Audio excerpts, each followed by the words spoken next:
צלמי גם את אלה שהוא מדבר איתם, לא יודע מי אלה.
אני יודע רק את השם הפרטי שלו, לא זוכר את השם. אני לא יודע איך בחללית, שאלו אותו למה ניל ירד ראשון, הוא אמר כי הוא היה קרוב לדלת, זה הכיף.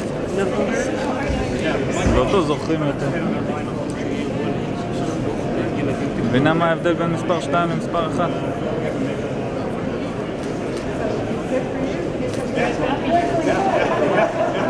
Thank you, yeah.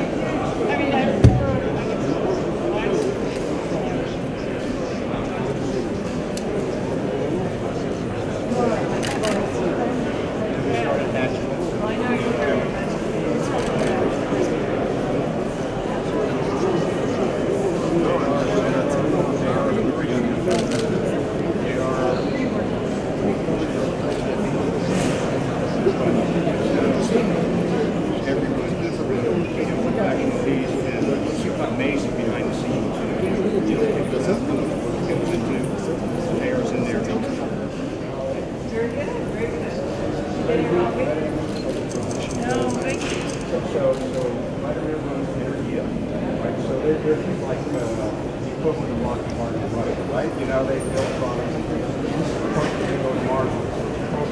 Are you staying here next to Mars? Have you seen the movie The Martian? Yeah.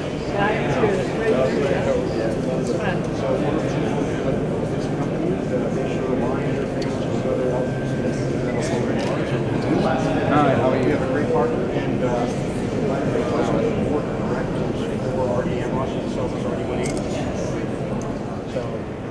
So I mentioned that we working with a company here in Israel, a startup, and I came in January, and just by happenstance, we were looking at some small companies, and I said, these guys are doing something totally different from radiation protection on the ground. We said, why don't we team with them and do something for space, which is a very, very hard problem. So, Warren, let me... Yeah, pleasure to meet you, Warren. Great day.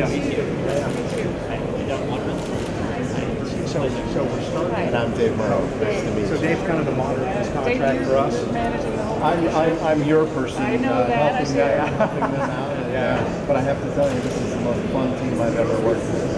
Like, quality individuals in Israel. So we started medically, right, to understand the physiology of the body, and they've proven research-wise, and they have a wonderful wealth of database and knowledge. Warren's the real doctor behind it, so I'm sorry, go ahead.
מחפש אותה, אלה אנשים שחשובים לו, והוא בשביל לא הזמין אותנו.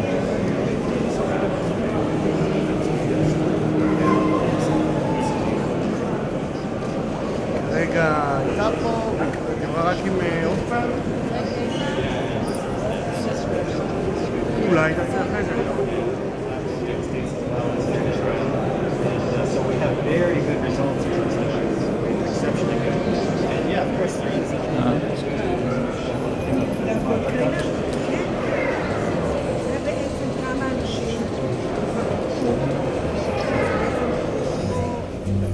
To be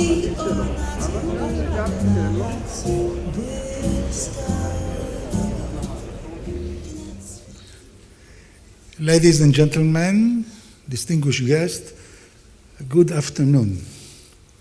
We are very fortunate to be joined today by Lockheed Martin Chairman, President and CEO Marilyn Wilson.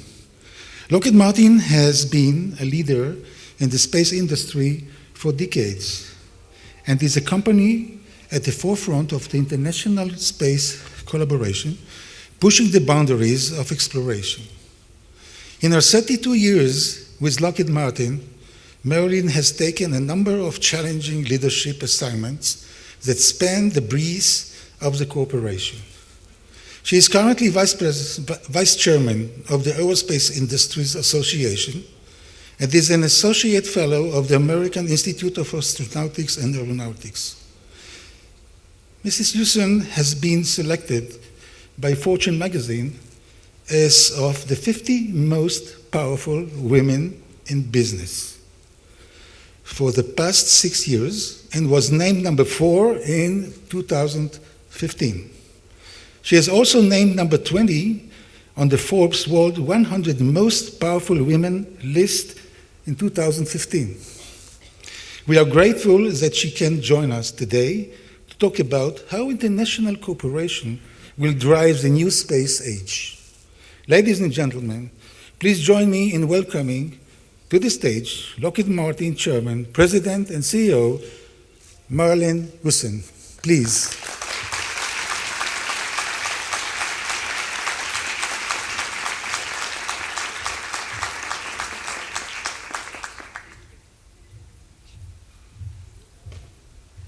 Thank you, Director Kidron, and thank you very much for that kind introduction. Well, good afternoon, everyone. It's really a pleasure to be here with you in Jerusalem for the 66th Annual International Astronautical Congress. You know, this is the perfect day to talk about the future of space. because today is an important anniversary in the history of spaceflight. It was on this date in 1947 that U.S. Air Force Captain Chuck Yeager took an experimental rocket-powered plane, which he affectionately called a bullet with wings, to speeds faster than the speed of sound. For the first time ever, mankind had broken the sound barrier, and a new rocket-powered age of innovation had begun. Now, while the technology and the science that drove that successful flight changed the economics of air and space flight, the human element was just as important to its success. 2 days before this historic flight, Captain Yeager broke 2 ribs when he fell off a horse. Knowing full well that he would never be allowed to fly in this condition, he went to a local doctor in town and had them tape him up. He was in so much pain that he had to use a broom handle to close the cockpit door. Yet he pushed on. And the rest, as they say, is history. That combination of exceptional human perseverance combined with extraordinary science and technology continue to resonate across the space industry today. Since this is the biggest event of the year for the global space community, you might say it's kind of like the industry's World Cup, except there's a key difference. We're not competing. We're celebrating our common commitment to space. Because we know, as this year's conference theme underscores, that space is the gateway for mankind's future. The IAC is a wonderful opportunity for our entire community to come together. Scientists, researchers, engineers, astronauts, government officials, and industry leaders. And it's deeply gratifying to look out in this room and see how much has changed over the past 66 years. You know, in the first IAC back in 1950, just 8 countries were represented. 7 of them were from Europe, and there were only 20 delegates. Today, we are several thousand strong, with 270 organizations representing 64 countries. And it isn't just our size that's changed. The way we think about our mission has too. In the dawn of the space age, we understood space exploration as a race between 2 superpowers, fighting to be the first to reach each celestial milestone. Now, instead of a highly exclusive space race, we are engaged in a collective space rally, with more countries leveraging the countless benefits of space in new and significant ways. More countries are operating satellites and developing space-based technologies. And more countries are working together to advance our understanding of the cosmos. There's no better example of that than the International Space Station. Just last month, a Russian spacecraft launched from Kazakhstan with Russian, Danish, and Kazakh astronauts on board to join their colleagues from the United States and Japan. American astronaut Scott Kelly posted a great time-lapse video on his Facebook page. I don't know if you saw it. It was a Facebook page of 9 astronauts eating dinner together, some of them hanging from the walls, others floating close to the ceiling. And he wrote in that Facebook blog, he said, "Dining together can radically shift your perspectives, blurring boundaries, just like looking down on Earth from our vantage point, especially when dinner partners are from all over the world." 17 nations have sent visitors to the International Space Station, and that number is sure to grow, because more than ever, international partners are working together to unlock the richness of space and to bring its many benefits to our nations, our industries, and our next generation. And we can do even more. We're within reach of truly global space enterprise, where every man, woman, and child on Earth can benefit from space exploration, from its scientific missions, and from the economic growth space fuels here on Earth. To make that happen, we'll need collaboration at every level and across the international community. Space is no longer above us or between us. It surrounds us. It connects us. Space is the place in which we can realize the fullest potential of Earth. There are no borders in space, and international cooperation will drive this exciting new space age. Speaking of exciting, how many of you have seen the movie recently that came out called The Martian? I have too. It's a great movie. I would recommend it to many of you. You know, it's one of those big budget Hollywood space films that doesn't include robots, it doesn't include aliens, it doesn't include superheroes or warp drives. There's no supervillain. The only challenge is the planet Mars itself. In short, it's a real space story, a story about survival through science. Of course, we believe the best movies are about Mars are ones that are filmed by NASA's rovers, Spirit, Curiosity, and Opportunity. And Lockheed Martin has been proud to participate in every single U.S. mission to Mars to date. Following in the footsteps of those rovers, NASA's Orion project has been touted as the first step toward Mars' journey. And the innovations being built for Orion today inspired the vision set forth in the film. Lockheed Martin, which built the capsule, even sent Orion into orbit carrying a tribute to the Martian film.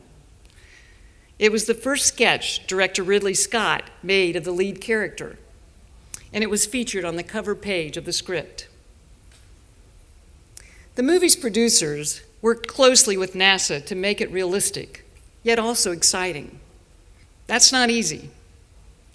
As NASA consultant Andy Weir, the author of the book that inspired the film, said, NASA's whole job is to keep exciting things from happening, to make sure there's not a panicked, oh my God, we're gonna die situation. It's more like, okay, well, this thing broke. That's why we have 4 independent backups. On the other hand, that's exactly what we do. We work to keep space exploration from being exciting in a bad way. However, on the other hand, everything about space exploration is exciting. The science, the technology, the people, the goals. It really is about as exciting as it gets. We stand on the verge of a new age of space exploration, and we have the opportunity to work together to harness these benefits of space for all of mankind. And that's what I want to explore with you today, how the global community can benefit from the new space age. The future will see international partners working together more closely than ever to unlock the power of space, to bring connectivity to every corner of the globe, to strengthen global security, and to push the boundaries of exploration. Together, we must continue to strengthen an already robust international partnerships and work collaboratively to realize the full potential of space exploration. To do this, we must focus on 3 priorities for the future of space. The first is space as an instrument to create global industrial partnerships. Second is space as a driver of economic growth. And third is space as an opportunity to inspire the next generation of innovation. I'd like to spend a few minutes discussing each of these priorities and the role we all play in advancing them. The first and most fundamental key is partnerships, because I believe that partnership will be the differentiator for the new space age. In the last 15 years, the number of nations with space programs has doubled. In fact, there are 50 nations that have current or planned space programs, and that is great news. the collaboration of great nations is the best way to mitigate the cost, share the investments, and pool the resources needed to really open up the solar system for exploration. In addition, organizations like the International Astronautical Federation are critical to strengthening existing international partnerships in space exploration, scientific missions, and commercial endeavors. Lockheed Martin is fully committed to this effort with an already robust set of international partnerships in space. From government to commercial, and from satellites to space exploration, we're positioned to help global customers achieve their most important missions in space. For example, with Orion, we're partnered with the European Space Agency on the platform's service module, which provides critical power, infrastructure, fuel, and supplies for the capsule. With the InSight Mars lander, CNES of France and DLR of Germany are providing two primary instruments, a seismology sensor and a heat measurement sensor, both of which just began testing in our facility in Denver. The United Kingdom, the Netherlands, and Canada are partners with the US on the Advanced Extremely High Frequency System, an ultra-secure military communications satellite network. And 4 nations have successfully connected to the constellation, demonstrating the power of coalition interoperability. And GPS-3, the next generation of the US Air Force's global positioning system, will share a new common civil signal with other international navigation satellites, like Galileo and GLONASS. That means people around the world will have more accurate and reliable positioning data and connectivity from a truly global positioning constellation. This is only the beginning. With so many nations rallying into space today, the potential for collaboration is exponential. The borders that divide us here on Earth must be erased in space. Collaboration has the potential to drive down cost, improve productivity, and facilitate the sharing of best practices across nations, all while helping to keep the infrastructure of space manufacturing robust and diversified. The collaboration and its partnership has the potential to drive remarkable growth in discovery, in knowledge, and in technology. It also has the potential to drive economic growth. Which leads me to my next point. The second priority for the future of space is building a new space economy. Space-based technologies are ubiquitous today. Want to find an address? Find out the weather forecast? Talk to someone on the other side of the world? The fact is, space is already an enabler to economic growth.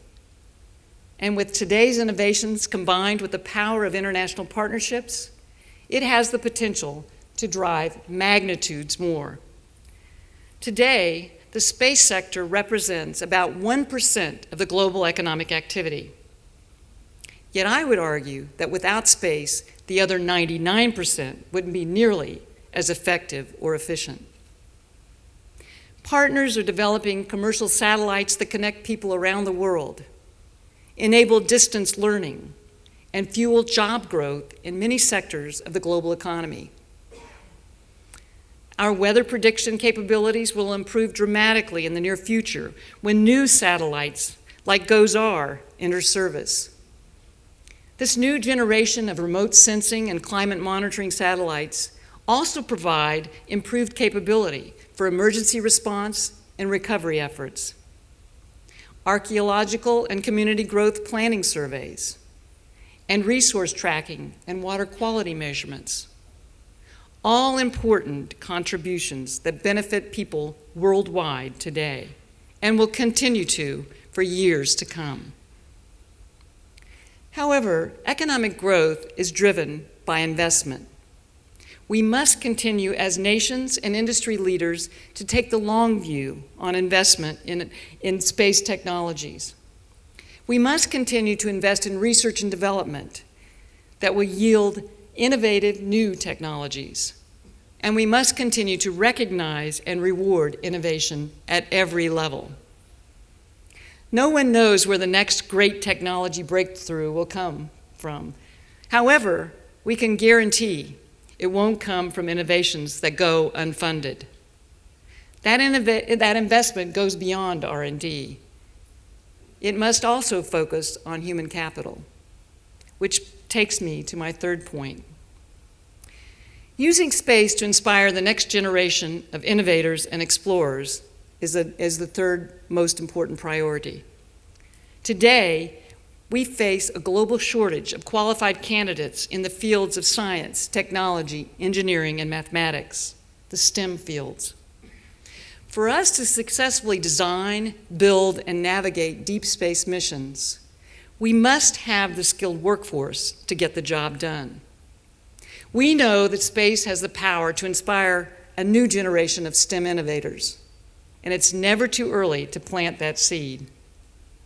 For example, Eric Kaufman is Lockheed Martin's Orion propulsion system design lead. When he was 5 years old, he visited the Kennedy Space Center with his father. He said that trip lit the spark and began his passion for rocket science. Today, Eric is helping to build the deep space capsule designed to one day send humans to Mars. Quite literally, his dream job. You know, last century, the moon mission inspired new technology development. It inspired a renewed focus on education and a new generation of motivated young scientists and engineers. Today, with our revitalized deep space missions, we have the opportunity to inspire another generation to do the same thing. However, we must ensure that generation is prepared. Advancing STEM education requires collaboration among industry, educators, policymakers, and families around the world. As a technology leader with nearly 60,000 scientists and engineers, Lockheed Martin is committed to working with everyone in this room to develop programs that will educate and inspire tomorrow's scientists, engineers, and mathematicians. Among the many programs we fund is the Lockheed Martin Space Education Center at the Space Foundation in Colorado Springs. The program directly targets school children and educators across the U.S. by providing equipment and hardware for STEM programs, scholarships for field trips, virtual visits to space-based facilities and labs, and support for teacher development programs. One of the most exciting parts of this program is the Space Foundation's Mars Robotics Laboratory, one of the largest labs of its kind in the world. The lab features a simulated Martian terrain that allows students to program robotic rover missions. Here in Israel, we are partnering with the Israeli Ministry of Science, Space, and Technology to enrich the STEM curriculum at every level of education, for kindergarten through high school and university. Our first pilot kindergarten in Beersheba will have a technology and science-focused curriculum. The new school is a partnership between Lockheed Martin and Beersheba Municipality, the Rashi Foundation, and the Ministry of Education. Beersheba is known as the hometown of Israel's first astronaut, Ilan Ramon, who courageously lost his life while serving as the Space Shuttle payload specialist of STS-107, the fatal Columbia mission. Ramon has been an inspiration to young people who wish to carry on his legacy of service and innovation. I'm traveling to Beersheba tomorrow to officially open the new kindergarten. We'll have a model of the Orion capsule on display, and I'll do some experiments with the children, all with the goal of inspiring the next generation of engineers like Eric Kaufman and astronauts like Ilan Ramon. It's programs like this that make me optimistic about the future of space, and our future as well. The future is exciting, and it will be made better by the people in this room. Now is the time to come together as the world's space leaders to embrace the full potential of international collaboration in space. Lockheed Martin is proud to be championing that kind of industry-to-industry and government-to-industry collaboration to move us forward. With today's technology, we are closer to the stars every day. And together, as nations, as industry leaders, and as thought leaders, we can use space to shape the future of mankind.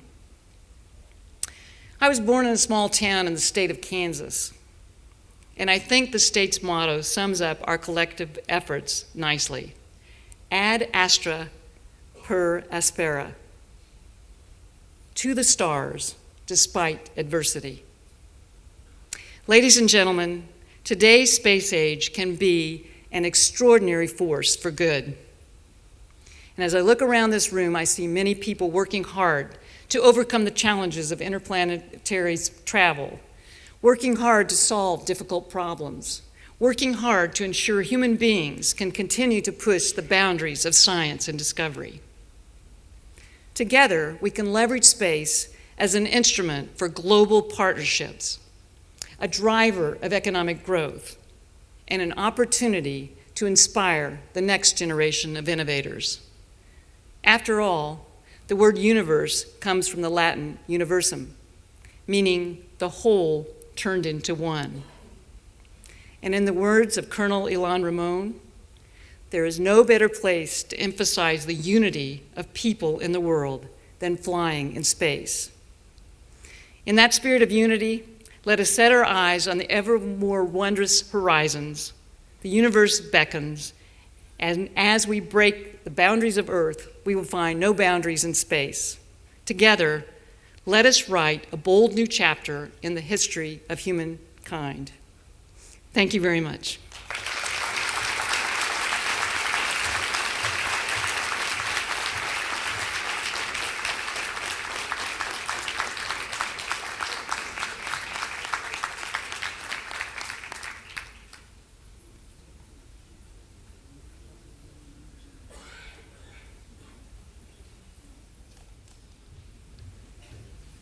Thank you so much for coming. Very well done speech. Thank you, the CEO of Lockheed Martin. And anyway, I think we're done here, and so you're dismissed. Thank you.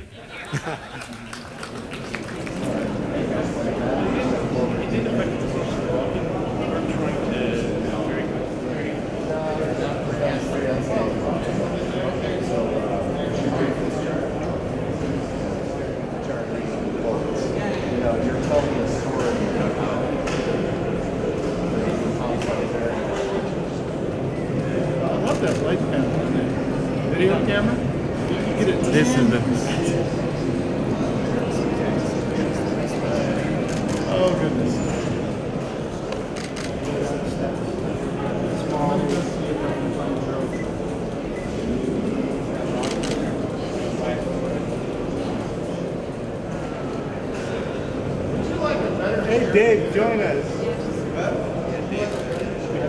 Yeah, it was great, man.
Yeah,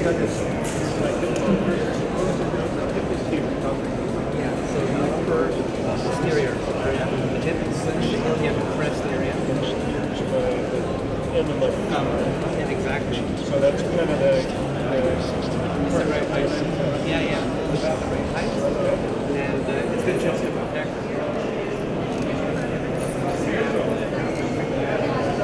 Quero começar a